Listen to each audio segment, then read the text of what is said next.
So I'm not sure if this is like a hot take or people are like, yeah, I agree, sort of, or some people will agree.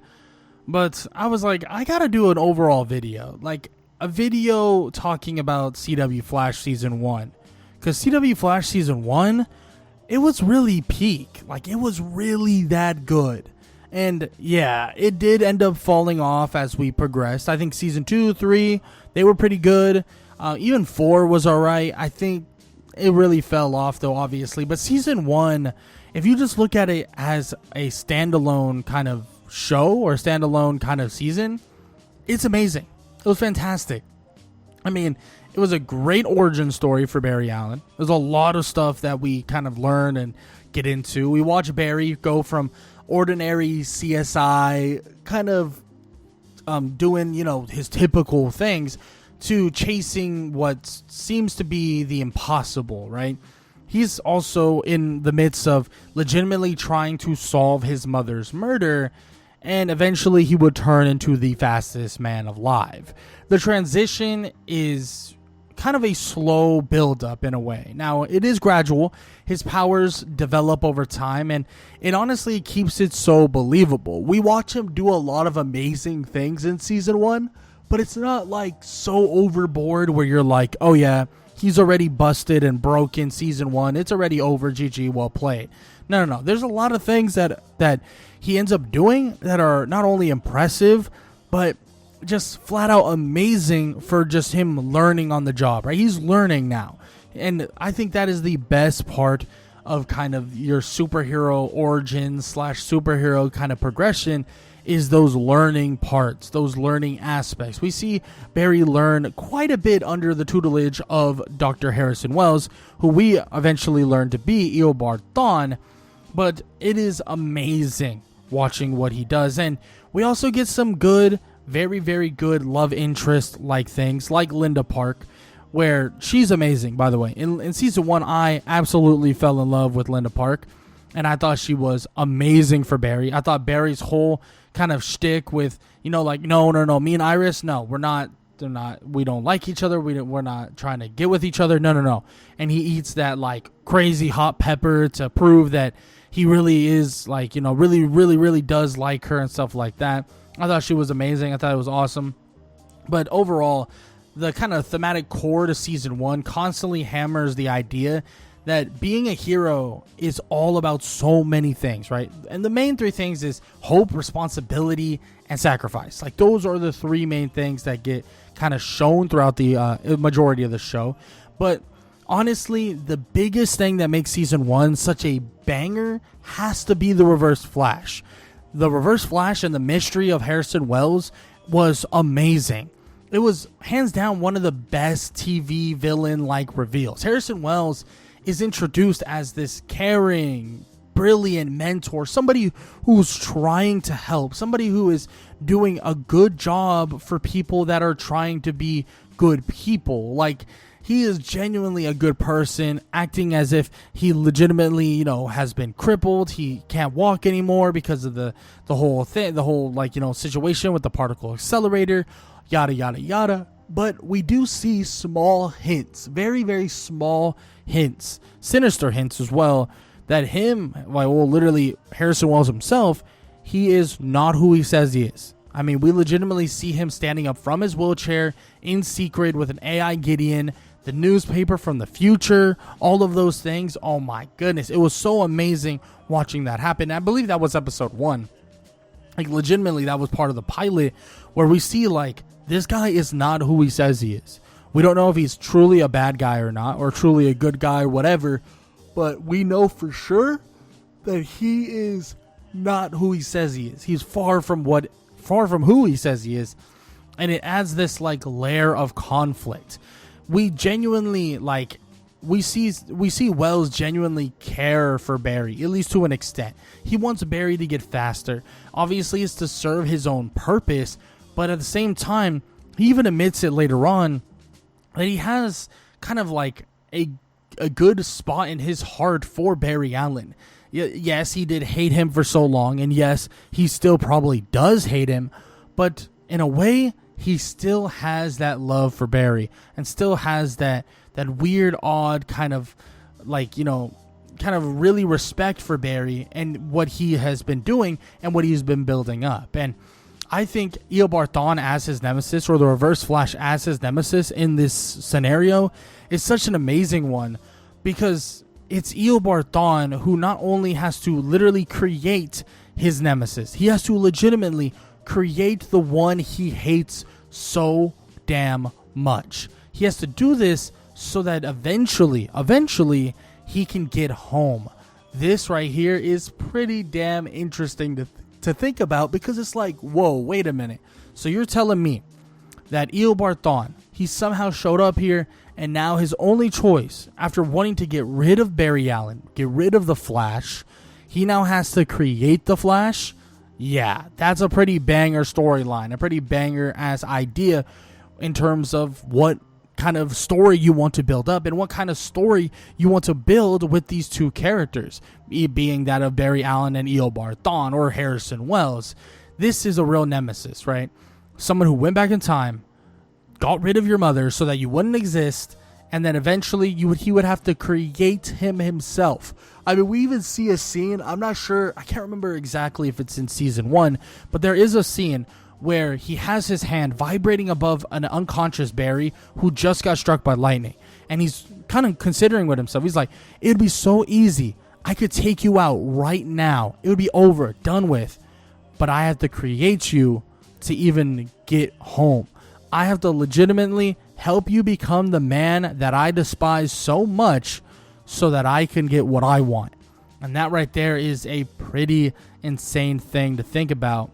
And that storyline, this storyline of Eobard Thawne, this storyline of Barry Allen is such an amazing one. It really feels crazy to watch and to rewatch as well. I mean, you get these moments where, especially the moment when they finally find kind of like the where Gideon is and stuff like that, and they're on the clock. He's like, "Hey, we gotta go," and Barry's like, "Gideon, can you just like not tell him that I was here?"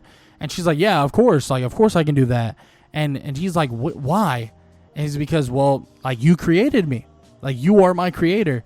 And that right there, I'm like, whoa, that is another crazy revelation that legitimately Barry Allen created Gideon, the AI Gideon. And it just blows my mind. It's just something about that first season that they really had a lot of love and care for the season.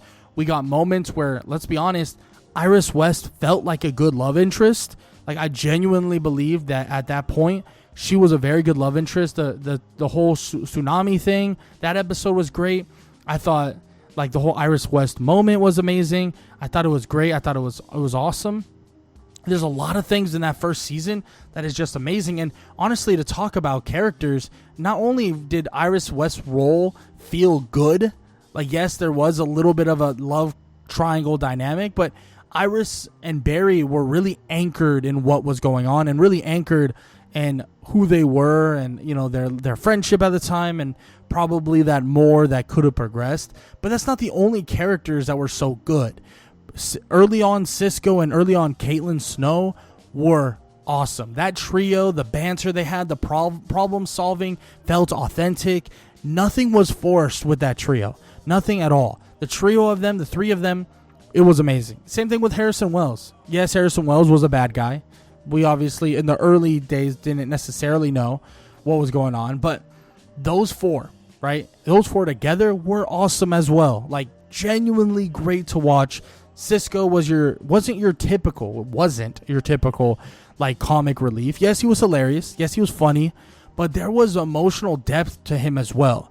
I mean, he legitimately made something that could have stopped Barry, aka the cold gun. But there's emotional depth to that, right? At the end of the day, he didn't know if Barry was going to be the hero he was, or was going to be, right? He didn't know what Barry Allen, the speedster or the super fast guy, was going to be. So he was worried. And that isn't your traditional kind of comic relief. Like, oh yeah, ha ha ha, like I make jokes and that's all I do. Cisco is intelligent as all hell. Caitlin, intelligent as all hell. And her storyline itself in season 1 and continued on was amazing as well. Caitlin had her own issues. her own issues that Barry even helped her through. Cisco had his own issues that Barry helped him through as well, and they all kind of coincided really well together. Caitlyn was dealing with the death of her, her former fiance. She was basically widowed, and Barry was able to help her find, other things to do, help her find a way in life that isn't your typical run-of-the-mill way in life. I mean, she didn't have a life. What she did was she went to work, she helped them, and she went home, she cooked, she ate, and that was it. That wasn't a life. That wasn't something that she could go out, enjoy herself, enjoy her life, enjoy time with other people, whatever you can think about it. Barry helped her with that as well, and it felt like in this first season, every single person mattered. Every single person had their own place, and honestly, their pacing felt good. It felt pretty good. It didn't feel like I watched an episode and was like, I could have done without that episode. Maybe if I really look back, maybe there's one episode that isn't as good as the others, but overall, every episode, it felt really, really good. I loved the emotional moments. I loved the fight scenes. The fight scenes felt very awesome to watch, right? The Reverse Flash, Barry fight scenes, all the other fight scenes like Weather Wizard and other villains like that. I thought those were awesome too. The whole Man in Yellow was amazing. The time travel revelations. I mean, legitimately, Joe and Cisco finding out that Barry legitimately time travels in the future is another crazy thing and a crazy revelation they learn about in Barry's old home.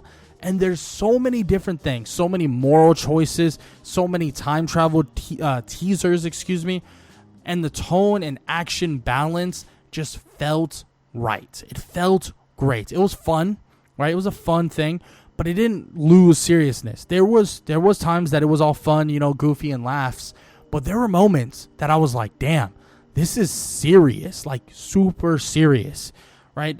There's times where it's like, holy Toledo, man. Like, what is going to happen? Like, are they all right? Like, are they going to be good? Like, who's going to have to sacrifice what? What is this villain? Like, this villain is taking things up the ante, right? Sacrifices are all over the place. And it just felt like, wow, okay, this right here was great. And like I said, with Cisco's humor, yes, there was humor. There was this lighthearted nature from Barry and stuff like that. But we didn't lose kind of that seriousness that, let's be honest, superhero shows need from time to time. Because guess what?